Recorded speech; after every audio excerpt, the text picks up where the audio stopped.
Right, so this is part 4 of the course.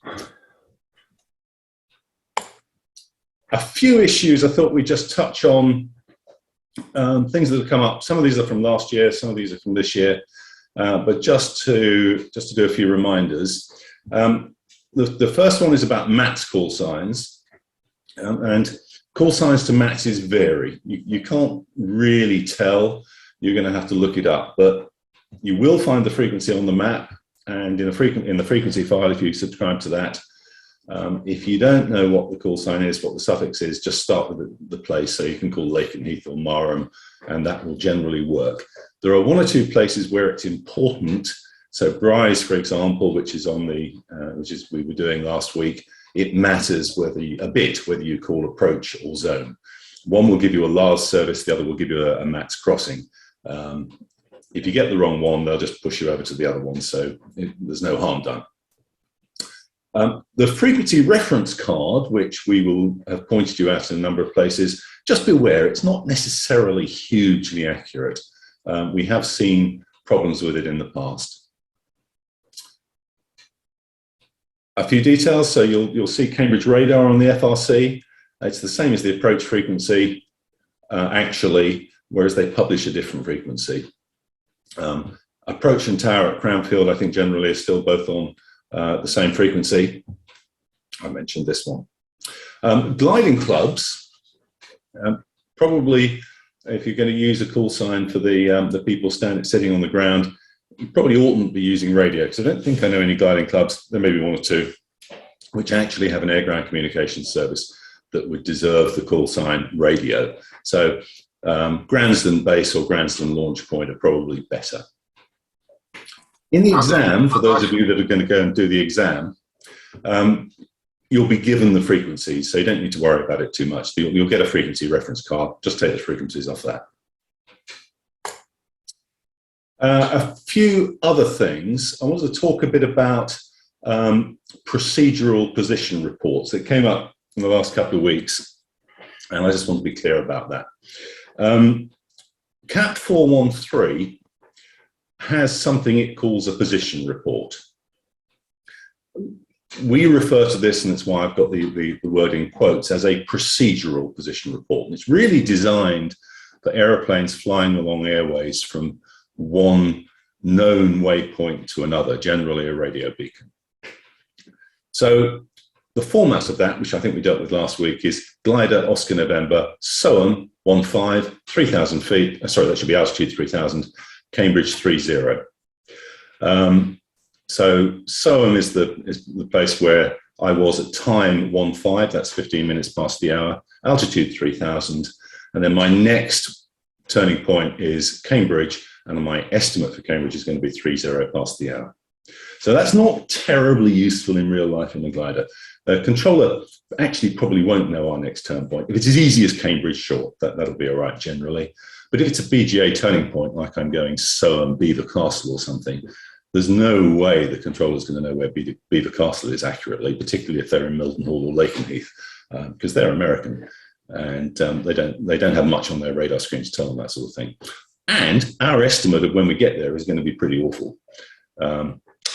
But if you're going to do the test, you're going to need it.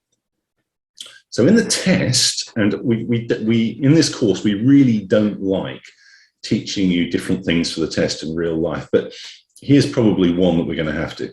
In the test, if you're asked to give a report, so the examiner might say something like, glider Oscar November, report at SOAM. In that case, what you have to do is give a proper procedural position report when you nominally reach SOAM. So it will be glider Oscar November, SOAM 15, altitude 3,000, Melton 45, if Melton Mowbray was the next turning point. You'll have on the pilot log that you're given for this flight, you'll have those waypoints, so you won't have to make those up. And my advice would probably be to make a rough estimate for that next time. So if we imagine we're doing 60 kilometers per hour cross country, which is reasonable. I mean, it's not quick, but it's not out of court. So 1 minute, it's 1 minute per kilometer or 2 minutes per nautical mile. So fairly easy. You can take the distance off the pilot log, if it's in nautical miles, which it probably will be, divided by, multiplied by 2, and there's the time difference between when you arrive and when you're going to get to the next turning point. In real life, it's probably a bit different. If you're asked to report SOAM, what you're trying to do here is give the controller situational awareness. They really want to be able to make some estimate of where you are afterwards. So if you were going to be the castle and you were talking to the Americans at Laken Heath at the time, I would say, if I was doing it, I would say glider Oscar November, SOAM 15, altitude 3000, tracking northwest. Because northwest tells them where we're going. We're a glider, they've got some idea of how fast we go. If you think that the next turning point is so big that the controller will know it, you could put that in. So glider Oscar November, SOAM 15, altitude 3000. Next turn, Melton Mowbray. But the Americans won't understand that if you're going through Laken Heath. So that's procedural position reports. Quite important to the exam. A couple of things about scripts. We're making mods to the scripts as people point out little things, and the script rehearsal files. So even if you downloaded them a month ago, when you come to use them or when you come to practice with them, it's probably worth going back and re-downloading them and just checking that they haven't changed. For coaches for today, there's a lot to get through. And Andrew might be able to say how many groups what the average number per group is going to be. But if you need to, I'd suggest that you don't try and get through the whole of the flight for each of the students. Maybe have 2 students share one flight. And the students can listen and learn from the other people as well. You'll be going back over these same things in the future, so you don't need to get through it all today. A little reminder as to why we're talking about airfields. These are the instrument approaches in the bit of airspace that I fly through. So fly out of here somewhere, Cranston Lodge is here. And if we're going east-west, there is basically little way that we can do that without flying through somebody's instrument approaches. All these blue lines are instrument approaches of some sort or other. It's busy. Oxford, I've added a bit that didn't actually happen, but it's a bit smaller than that. But everything else is real. A couple of little other details. Full calls in Cat 413, if you're going to be crossing Class C, D, and E airspace, you need to state your flight rules in the initial call. So, by which I mean VFR or IFR. So it's glider Charlie Delta from Granston Lodge to Granston Lodge, overhead Endstone, altitude 3,000 feet, QNH 1021, VFR, routing wantage. So it's the VFR bit you need to include. Okay, so this week's task. Why are we doing a TMG flight? Well, apart from the fact that it's fun, this course gets you a full FRTOL.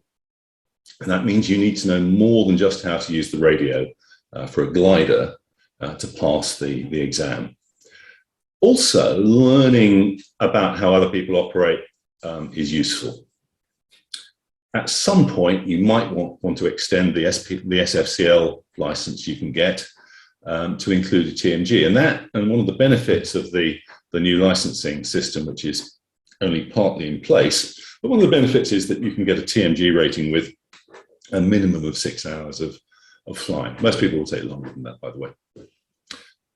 It's the same set of concepts and skills, but there's a few extra bits, and we're going to look at the extra bits today. There's some quite important differences between what I've called here VFR power and gliding. Powered aircraft more often, I think, fly from and to airfields with full air traffic control and or in controlled airspace. There'll be a radio check at the beginning. Cambridge Tower, Golf Bravo Kilo Mike Alpha, radio check 125.905. That's the format you've read about. It's more likely to happen. I think it happens less these days with modern radios than it used to, but people still do it more. We've got other phases of flight like taxi and takeoff, and they need appropriate clearances. Power pilots tend to write stuff down on an e-pad. Glider pilots, we don't. There's not really a room for an e-pad. So we try to keep things in small chunks that we can remember and transfer to an instrument. Powered airplanes tend to fly level and in straight lines, which makes what they're doing quite easy to understand for air traffic. And they'll often try and get a service from an ATSU for the whole trip, or for example, a lower airspace radar service.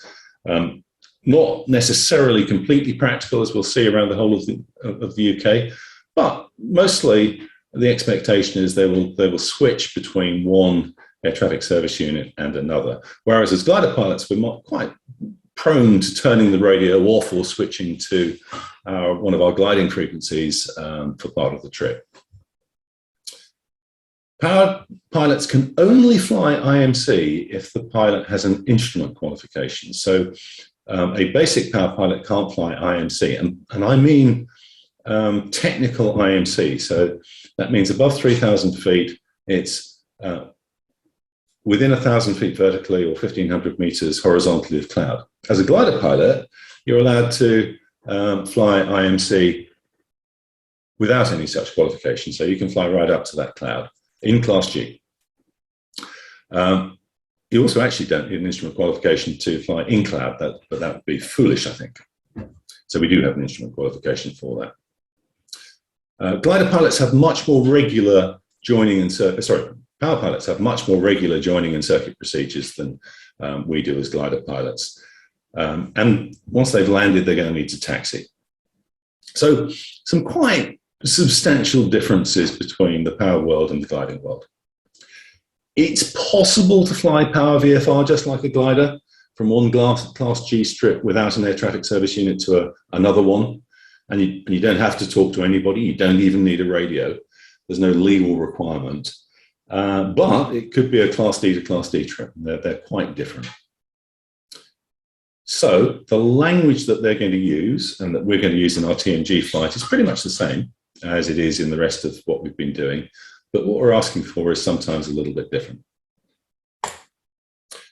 It's worth developing some sort of shorthand to write things down. So if I'm listening on the radio when I'm flying the Mooney and I get a clearance or an instruction, I'll use something like this. You know, arrows to tell me if it's climb, descend, turn right, turn left. ROCAS, remain outside controlled airspace, pretty frequent. I use an R in a circle to mean report, and I'll write FO30 as for flight level 30, for example. And that's that. You need to be able to write stuff down reasonably quickly whilst you're flying. For those of you doing the exam, whilst you're taking the exam. Right, let's talk a little bit about the low airspace radar service. We've dealt with it in the material that you've seen, but let's just go over it. It's important because you're going to need to think about this in the exam. It can be useful to you when you're flying as well. There's a mixture of military and civil airfields who provide it, and they will provide a basic and traffic service, possibly a deconfliction, but that's not very likely. It's available within 30 nautical miles and below of the unit and below flight level 100. Those numbers you need to remember. It's both IFR and VFR. But it's by no means full coverage of the whole country. And the levels of service vary according to how busy it is. You're less likely to get a traffic service when it's busy and you need the traffic service. And quite a few of the providers, the military ones in particular, are closed at weekend. Glider pilots quite often don't use this service, but GA pilots do. And you'll need to know it for the test. Here's the map that came off the NATS site, which shows you where the providers are and what their level of coverage is. They can't necessarily provide all the services that you might like in all places. So if I'm flying out of Cambridge, around here somewhere, and going this way, Farnborough will give me a basic service, but they won't give me a traffic service. which isn't very useful. I have to wait till I get close to Briars before I can get a traffic service. And then the north of England and Scotland is even more poorly provided for. When you do the test, be sure you're aware of where those services are going to be and who you might talk to. So the Class D to Class D trip, which is the most complex example, some of the differences that we might see, the airfield both airfields are likely to have several frequencies that we're going to use. They might have a ground frequency for controlling traffic on the ground, and they will be controlling it. There's a tower frequency that controls traffic on the runway and in the ATZ. And then they'll have approach or radar or zone or director or some combination thereof, and they'll control traffic in the local area. So on the way out, we're going to need a radio check. We might need to get the ATIS. They've probably got an ATIS. We'll need to get a taxi clearance, possibly with the ground frequency. We're going to need to get a departure clearance, particularly if it's Class D with a tower. And that's after departure instructions, not a takeoff clearance, which is different. And it will use the words departure, not takeoff, and approved, not cleared. So they might say right turnout approved, for example. Then we'll get a takeoff clearance. That's the one that says we're clear to take off. And we only use those words take off for that purpose. And then after takeoff, we'll change to the approach frequency. And then on leaving the zone, whatever zone we're in, we'll change to the next en route frequency. So there's quite a lot to do there, but it's a fairly natural flow if you think about what services that are being provided. The taxi clearance is just a special type of route clearance, and it contains both a clearance limit and a route. So if somebody gives you a clearance, they'll tell you how far it goes to. You are clear to holding point November, for example. Taxi holding point November via Tango and November. And what that means is you can taxi. Your clearance limit is holding point November, which if we look hard on the map, we can probably find. Oh, here we go. Here's holding point November. And it's via taxiway November and taxiway Tango, which will be here. Taxiway Tango and taxiway November, getting to holding point November. So again, fairly straightforward. And then an airborne clearance is going to be something similar. It'll have a clearance limit and a route. The after departure clearance, this is the clearance to fly in the Class D around the airfield. Again, it's got a clearance limit. After departure, clear to the zone boundary via Stony Cross, not above, altitude 2,000 feet, right turnout. So the clearance limit is the zone boundary. The route is via Stony Cross, and we've got something else as well, which is a restriction, not above altitude 2,000 feet. The takeoff clearance, you're going to say Golf Charlie Delta ready for departure, whatever your call sign is. They'll say Golf Charlie Delta runway 26 cleared for takeoff, surface wind 25010. The cleared for takeoff bit is the words you need to hear in order to get on the runway and take off. Notice that we didn't ask for takeoff, we just said we were ready for departure. And then you repeat back the clearance, runway 26, cleared for takeoff, Golf Charlie Delta. You don't repeat back the surface wind. When we arrive in Class D, we'll need to get the ATIS if we're airborne and they've got one. We'll need to talk to approach or radar or zone, and then we'll need a VFR clearance into the zone if it's Class D, and that might well be based on what are called VRPs or visual reporting points and published visual approach procedures or lanes. So if you're going into an airfield in a bit of Class D in a powered airplane in a planned way, you will need to check out what those approach procedures and lanes are and where those visual reporting points are. Otherwise, it's going to get really quite busy in the aeroplane. Before we get to the ATZ, they'll change us to tower. Tower gives us joining instructions, join downwind, right base. The default is overhead. We'll need a landing clearance, so they'll need to say the words cleared to land. And on the ground, we might be asked to call something like runway vacated. And once vacated, we might change to ground and get a taxi clearance. There's a lot of mights in this because it depends on the airfield. Actually, although it sounds complicated, in some ways it's easier. It requires less decision-making than taking a glider to a less controlled airfield. But it does require good RT and a knowledge of local DRPs and procedures. As you're getting told what to do all the way through. It's important, and this is going to be really important. Well, it's actually pretty important when you're flying around, but those of you doing the test, this is going to be really important. You need to understand the requirements for different airspace and different ATSUs. So on the top here, I've got the different ATSUs. So full air traffic control, AFIS, air ground, and then nothing at all. And then with full air traffic control, we might have class D or we might have class G. And then we might have an approach frequency, an air traffic zone frequency, and a ground frequency.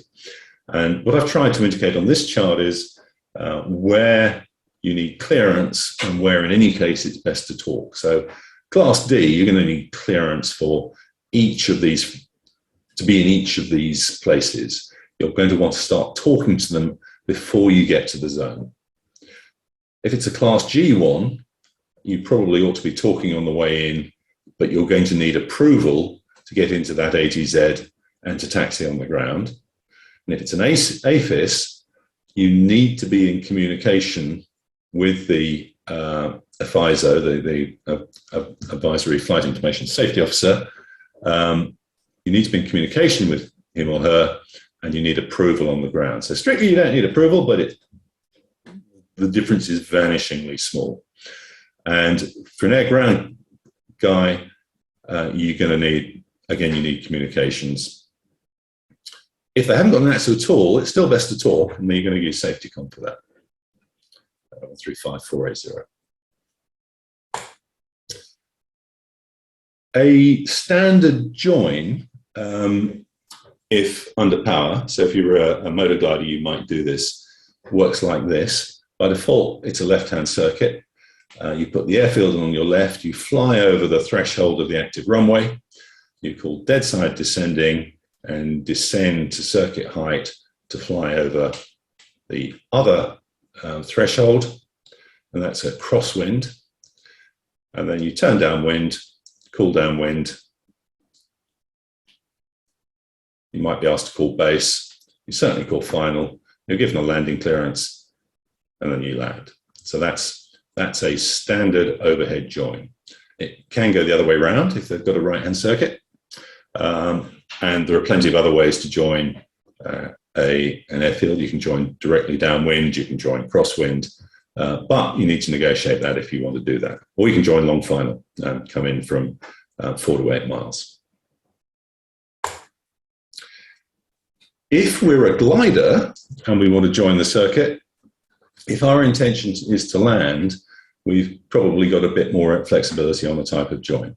We can join overhead, and we could use the air brakes on the dead side. But chances are, if we're having to land at an airfield like this, generally we're not planning to do that, so we probably don't have 2,000 feet to play with, because it'll be a lot later than that when we decide we have to land. So we're going to need some other sort of join, and therefore we should say so and talk to air traffic about that. If we are looking to enter the ATZ to thermal, and I know the times that I've gone to airfields such as Cranfield or many others, Cambridge, lots of others, and said, I'm looking for a climb, can I come into your ATZ and find one? And people have been really, really helpful. And I've ended up thermaling at 600 feet right over the top of their runway. So we say things like request enter ATZ to thermal. We tell them we might need to land if I can't find a climb. And we offer to land if we're getting in the way. So it's very much a being on best behavior process. So the suggestions are keep an extremely good lookout and listen for other traffic. Be prepared to land if you're getting in the way. No, you don't have priority at this point. Be clear about your position and your intentions. Tell them if you're climbing as well, because then you're getting out of the way. Tell them when you're clear of the ATZ. Treat airfields with an ATSU but no ATZ, and there are quite a few of those, but treat them like they've got an ATZ. It's a licensing thing with the CAA, and it costs money to have an ATZ. So lots of people don't, but they can still be quite busy. And then if you're going somewhere that doesn't have an ATSU or a discrete frequency, use SafetyCom. So have that programmed in your radio for those things. The frequency file I publish does have SafetyCom in places that don't have their own frequencies. If they can't accept you into the ATZ, you'll be told to remain clear of the ATZ if it's an air traffic control airfield, in which case you have to do that. It's not likely, but it can happen.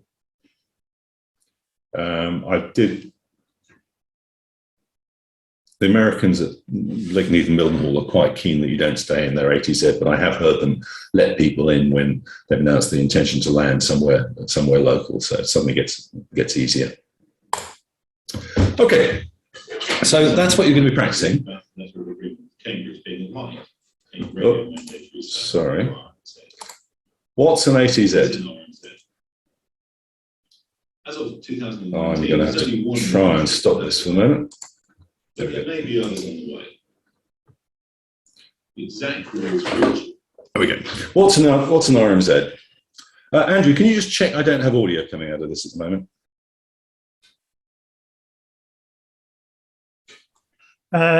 Your audio feed sounds clean.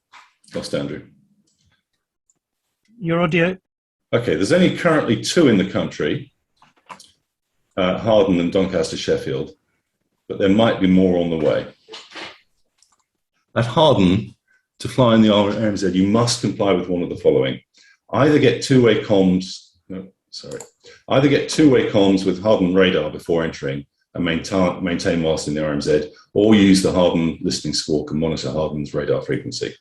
If they're non-radio, telephone and agree before the flight. If you're operating out of somewhere that's within the RMZ, you can operate according to a letter of agreement. A couple of points about RMZs and TMZs.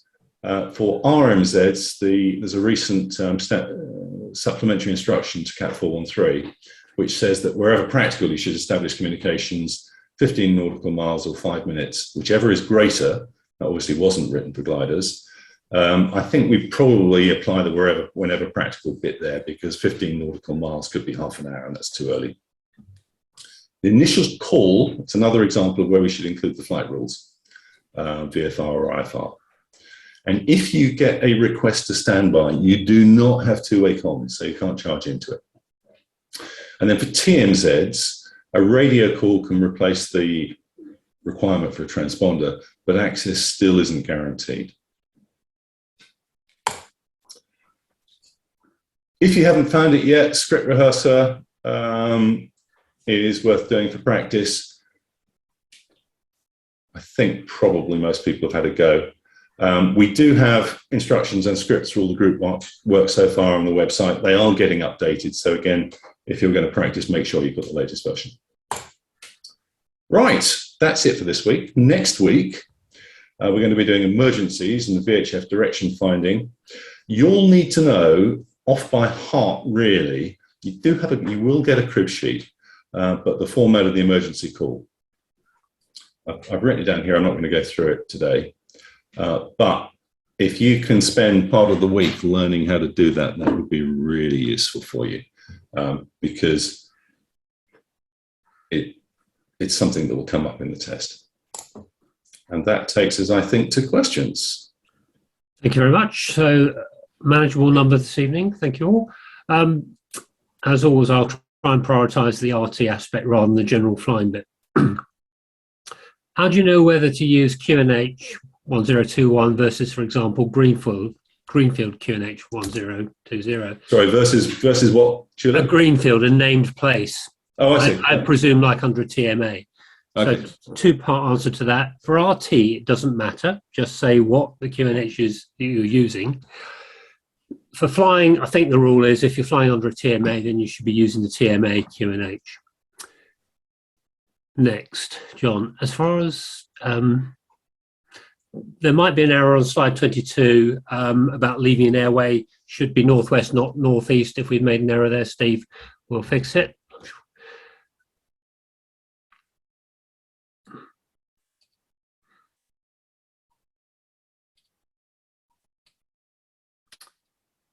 Paul, when you were used, there is such a thing as a procedural service. There are 4 services you can get, as I think we covered last week, basic traffic procedural deconfliction. Paul, when you were using the term procedural in terms of the position reports, the meaning that I think you want people to take from that this evening is not about the service, but it means a strictly CAP 413 compliant position report. Yes, that's exactly right. I'm sorry, I wasn't trying to confuse it with the service. Yeah. I was trying to say it was the sort of thing that you would do if you were in an airway. I think that's where it comes from, when people were flying without radar. Because in an airway these days, you don't do this because they know where you are. Yeah. Pete asks, where's the best place to get a map of instrument approaches? So, Paul, I'll let you come in on that if you want in a second. The part of the answer is the fan lines are on the 500,000 chart. The AIP, which I'm going to reference twice in my answers here, and you can find that by the link that was on the slides in week 2, will have instrument approaches.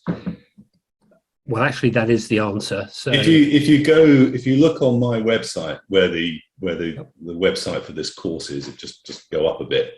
There's a bunch of links where I put presentations I've done. I did a presentation at the BGA conference a week or 2 ago talking about instrument approaches in the UK for glider pilots, and you'll find a link to everything there. Okay, Chris Maron and I had a bit of toing and froing on the chat. Chris, I can't be certain because it's chat exactly the point you're making. So I'm going to tell people my opinion. When I'm giving the full message and I'm in a motor glider, so I will say Golf Foxtrot Lima Sierra motor glider, and I don't specify the type, and I've never been asked otherwise. I think motor glider is the useful thing to say. Of course, if you want to say the type, then that can't be wrong. I hope that covers the point, Chris. Jack says, is it okay to combine radio check and the initial request, e.g. any town information, Golf Alpha Bravo, Charlie Delta, radio check and request airfield information? Jack, if you're talking about requesting a radio check as the first call of the day, as you're starting up, so to speak, then yes, that is typical to do it like you have suggested. Next question. How important is it to get the pronunciation of numerals correct? Well, you're asking an examiner, so I've got to say it's important to get it correct. I think one of the inputs on this course is about the exam. Examiners aren't looking for 100% perfection from beginning to end. They're looking for something close to that, and they're looking for you to try. So I think if you're taking a chance if you just decide not to bother to try and learn to get the pronunciation correct. Would be.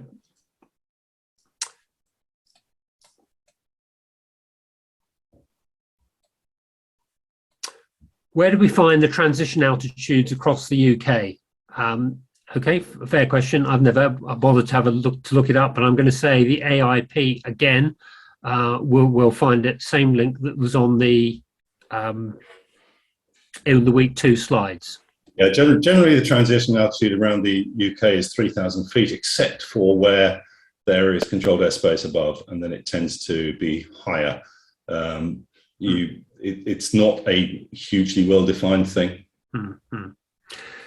Do you need to get a taxi clearance after landing to vacate the runway? So in the context of this evening where Paul was talking about Class D to Class T and therefore landing at a place with air traffic control, the answer is yes, and that would also be the same if there is a FISO Sorry, Chula, can I just come in there? Yeah. You don't need a clearance to vacate the runway. Once you've vacated the runway, you stop, and then you need a clearance. Thank you.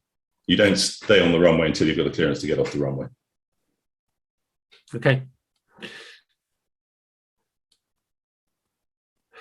VRP means visual reference point, Rob points out, and that's correct.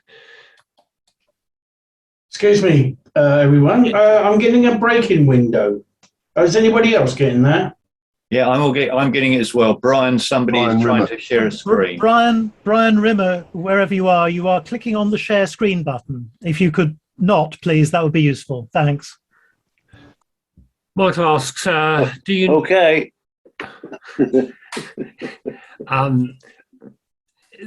Presumably, Paul, you were talking at some point about you may be asked to remain clear of an ATZ. Yeah. Should you respond to that with acknowledging that in full, or just say well clear? I'm not sure that's specified, but I would say, I would repeat back the fact that I'm going to stay out of the ATZ in the unlikely event that you got, well, it's not that unlikely. In the event you were asked to stay out of the ATZ, I would make it clear by repeating that. It's, to my mind, that's kind of a reverse clearance. Yeah, we in our example, in our scripts, we don't do that at Melbourne Hall and Lake Needs, for example. We use Will Code for that. Okay. Yeah. Okay. On the suggestion to treat an ATSU as if it had an ATZ, what language should be used in this case if you wanted to come into thermal? Presumably we wouldn't ask to enter the ATZ. Well, if they're... Hang on. I can deal with that. Yeah. So if it doesn't have an ATZ, you don't now have to ask No. permission to enter the ATZ, but you would definitely tell them what you were doing. Yes. Yes. I think we might have covered this one. Where do we find the circuit patterns for instrument approaches, as with the size of the blue lines? Actually, Paul, just say that one again if you did. Yeah, you can get it from the EAIP. You'll find that on the presentation I referenced on my website that I gave at the BGA conference, or you can just Google NATS, NATS, EAIP and go from there. If you go to the aerodrome part, then you've got all the charts for the aerodromes. Okay. Nigel says, it's worth mentioning the Mayday calls covered in the YouTube video of this series. I'm not sure what YouTube that's referring to. Paul, again, if you know, just go ahead with it. Sure, we're going to do all that next week, so that you'll see all that. Okay. Is there a list of airports for who to contact first? Don't understand the question, Robin. My colleagues will ponder that as I go on to the next one. I'll take that up with one of the instructors. Thank you. All right, thank you.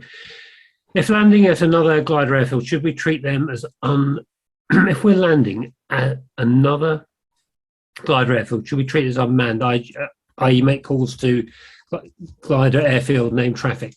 Yeah, that makes sense to me. The other glider airfields are very unlikely to have an air traffic service. Yeah. I think maybe somewhere like Booker, but not. Oh, not is that what places. okay. Okay. This is the trouble with chat. I read that as you're landing at a gliding airfield.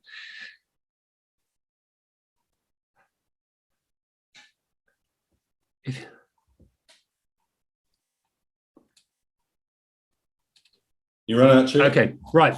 I think I'm going to, not an RT question. If you land out at a GA airfield in a glider, how does vacating the runway work?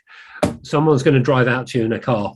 I think but the advice to push it off the runway, I think, is good advice. I've definitely done that.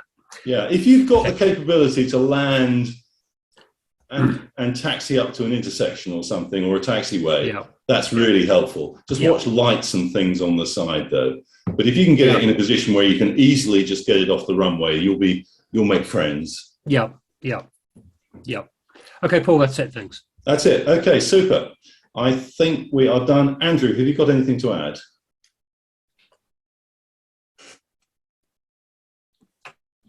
No, nothing particular. Just give me one more minute on the assignments, just a couple of last minute things. Okay, that's super. I won't press any buttons. Thea's put a point here. It's a good point, actually. Bear in mind the feathers on the half-mil map are for instrument approaches only outside of controlled airspace. Okay, but I guess if you were in, then they'd be talking to you and you'd be aware. Yeah, of what's going on. if you're in controlled airspace, Yeah. then Yeah. you're not going to be wandering around Yeah. unsupervised, as it were. Yeah. So that's a good point.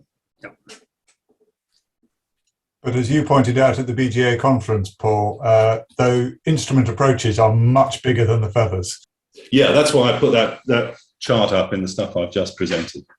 I can recommend going and looking at the slides of that presentation. I haven't put the voiceover on it yet. Unfortunately, if you're doing it for real rather than doing it for Zoom, you don't get an automatic recording, it turns out. Okay, Paul, I think we've got the breakout groups about ready to go. Not to rush you, but I think it's stable now. Okay, breakout rooms, right. I think you've got to press the trigger by the look of it. Sure. And as soon as I spoke, I spotted one thing that needs fixing, so I'll be going in about another 10 seconds. Okay, fine. So everybody, have a good session. We're getting to the complicated stuff on this one, so good luck.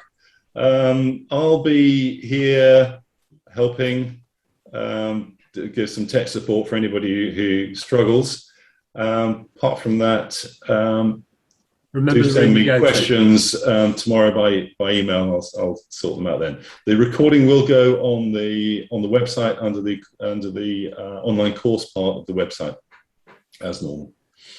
Remember the group number you're going to. Yep. Okay, I'm going to press the button, and Paul, if you can, I can't assign